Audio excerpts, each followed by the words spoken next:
What is good, peoples? Just wanted to come back at you with another video, little follow-up. Welcome to All Things Strange. You know what I'm saying? Just come talk to y'all for a little bit instead of having I guess just a screenshot of something in the back. I just found this old video, one of my vaults. It's built out a lot more now, but this was me messing around with it when I was first building it, but nothing crazy. But yeah, congrats to everybody who hit on the Disney Golden Moments drop.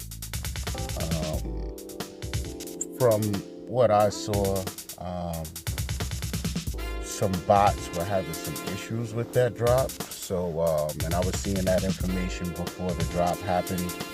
There was a comic drop earlier in the day, which, you know, my personal theory is that VeVe uses some of these insignificant comics as a drop to kind of weed out bots before a more significant drop.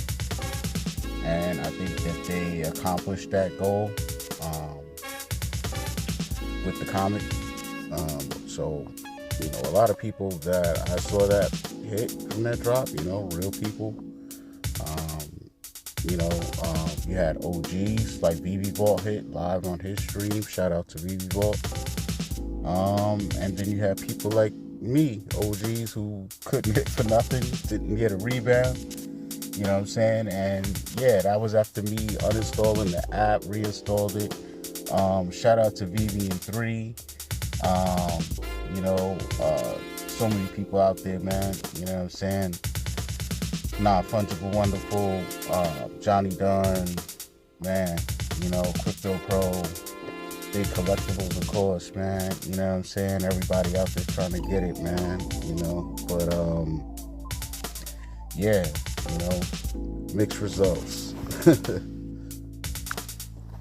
So, you know, I've been chopping it up with some peoples lately, and just through conversation, we were talking about, you know, the early days on the app, just different experiences. And when I first got on the app in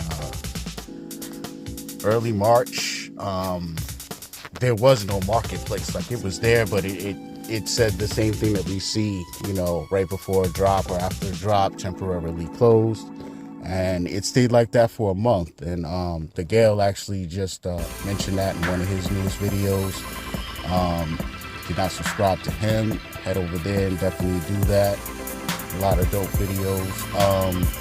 So yeah, it was a weird time to try and get into something like this. It was, you know, I was actually new to the NFT space overall, and that's just what I wanted to do, was just come to y'all real quick with, you know, something I want to, you know, dive into, because I know a lot of people don't have those experiences. You guys have the experiences from now, you know, and a relatively new time period. So, you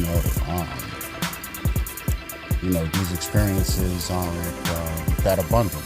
You know, so I may take them for granted. You know, certain OGs may take them for granted, but you know, it might provide a little information for newer users. So. You know, nothing too crazy, just real light. This is Strange Tales, episode 1. You know, early days as a VeVe user. I don't know what I'm going to title this yet, but yeah, so I was in a group, you know, with some friends on Twitter, and we always try to stay abreast of just cutting edge stuff, whether it was, you know, new cryptos to invest in, the stocks, or, you know, at that time, NFTs, you know, like, what's going on. So, when I got on the app, you know what I'm saying, I couldn't really buy anything.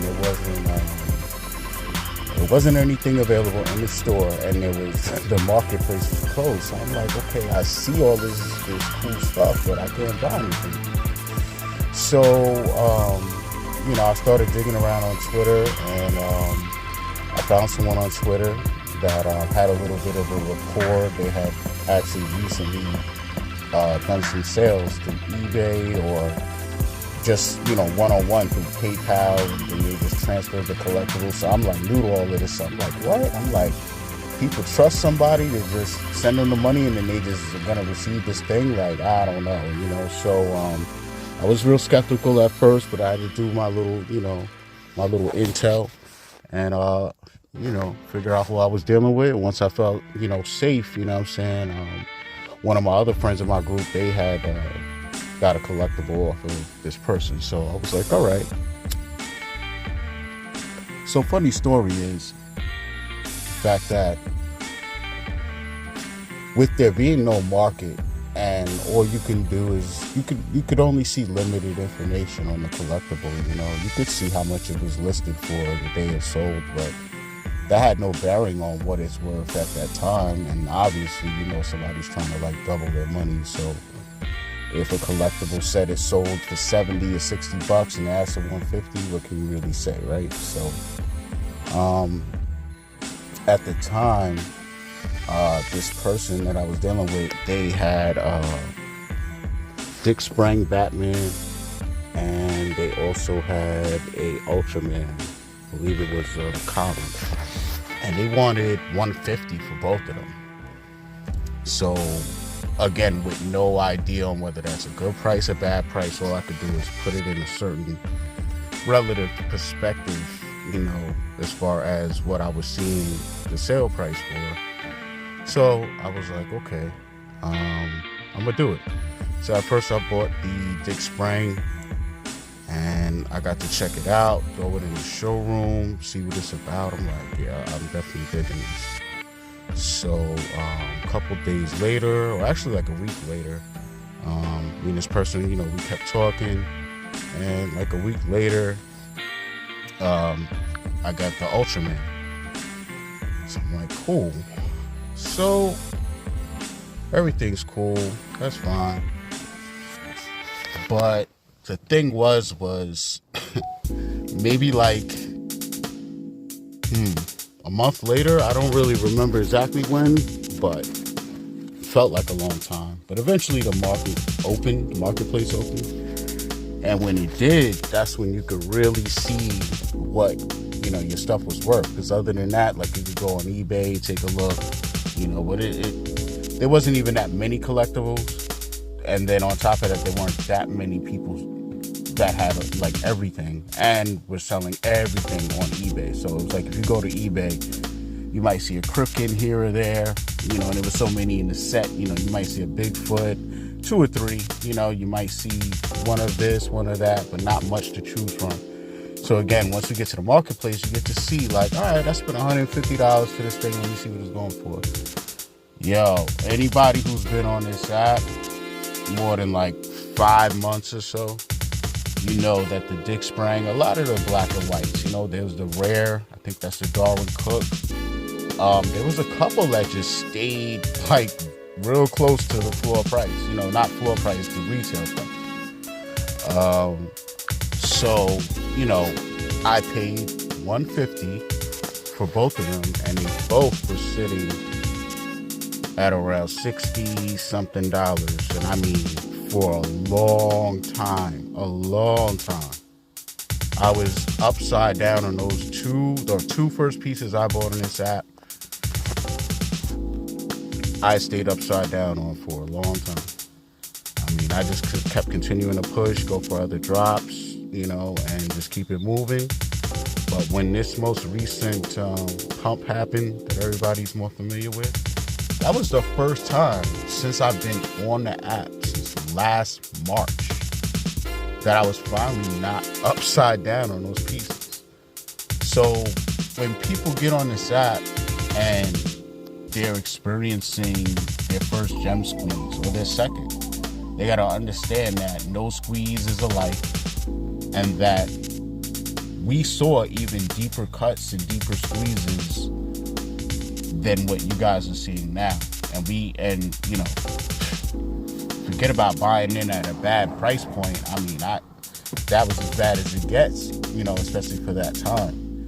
You know, now you guys have so much, we all have so much data to use in order to not make those types of bad decisions. You know what I'm saying? And I just wanted to give that experience so that people could really understand. Like, try functioning on this app with no marketplace and really wanting these things and to be part of it and be early. And you don't even know what its value, what you're trying to acquire. You know what I'm saying? Like, what it is worth or valued at is what it's for sale at, I guess, you know, at that time. So it's just a weird situation, but, you know, take advantage of all the tools we have. You know, it's a lot of market data tools out there. So it's really no reason to make bad decisions. I mean, at this point, we have tools that shows us positive and negative trends. You know, even on the eBay level, last thing sold, you know, what it's going for, kind of, sort of. You know, you can't see it in very, very clear terms, like this sold, you know, 2 minutes ago, which I think they should add to the app. But, yeah, you know, it's a lot out there. No reason to make bad decisions, really, you know, but we're going to make bad decisions. It's all part of the process, you know what I'm saying? It's just about hopefully not making too bad of decisions that really leaves you in a bad situation, you know? But I honestly have taken, you know, what I perceive to be 2 steps back to take, you know, 3 steps forward. But a lot of times, I'm not even gonna front, I've taken steps back and I did not get back to what I wanted, like, you know. So it happens sometimes, you know, you're selling stuff and you're like, all right, I'm trying to get this piece, and sometimes you have to sell multiple pieces just to get to this one piece. And I've been on the app and sometimes the pieces run up before I got to sell, you know, before I got all the gems for it, you know. So I don't know, you know, making moves on this app is just a crazy experience. It could be fun, it could be not fun, you know what I'm saying? It all just is part of it, you know what I mean? So I try to just enjoy myself, you know what I mean, as much as I can, and really leave myself in a position as much as possible to be playing with house money, as my boy Fast Eddie P would say. You know what I'm saying? That's what it's all about. So, like, right now, you know, like Crypto Pro says, I don't know if this is an accumulation phase or a consolidation phase. But what I know is he who has money right now is the main winner. Because at some point, when we get out of February, all of this stuff is going to go back up, in my opinion. However, it is a little contingent upon, you know, us getting MTL and a couple of other things. But, you know, for one argument saying MTL could drive the price of collectibles down, there's someone who says, well, the ability for people from the crypto world to come over and use crypto to buy collectibles could easily offset that, you know. VeVe has a multitude of catalysts under their belt that they can employ at any time that would totally drive new user bases to this app and affect our market. So you just never know, you know. When VeVe is quiet, that's when you should really be preparing yourself. And they're kind of quiet, you know. Other than drops and stuff, I'm talking about, like, you know, major catalysts. You know, something is coming, and I know that they're just loading up the slingshot for when all of these formalities get finalized in the background. So I would just stay on my toes and try to stay with some gems. You know what I'm saying? If you don't have any OMI, you may want to invest in that. And none of this is financial advice. You know what I mean? It's just, I'm basically sharing what I'm doing, you know. I used to be a financial advisor, but I am no longer. I've been out of that industry for a long time. Too stressful, too many hours for me.